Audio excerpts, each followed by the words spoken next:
I was born in a little pirate flat up north in Malaysia called Penang. So I think I tasted food before I could speak.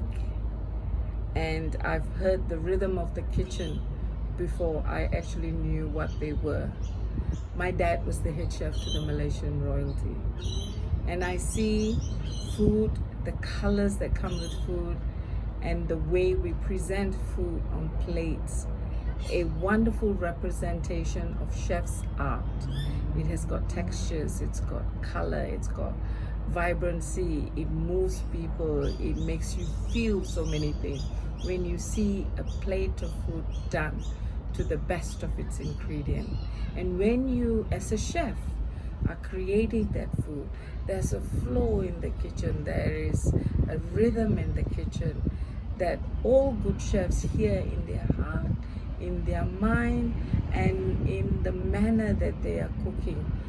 There's always a beat in the kitchen, and when you get that, you actually get great food coming out, which is why music and food are constantly hand in hand. Mindfulness is present when you're cooking, because all the senses that are looking outwardly throughout the whole day will come home to you and live within you when you're cooking. You need to taste, you need to smell, you need to hear, and those components are what takes food from ordinary to soul embracing.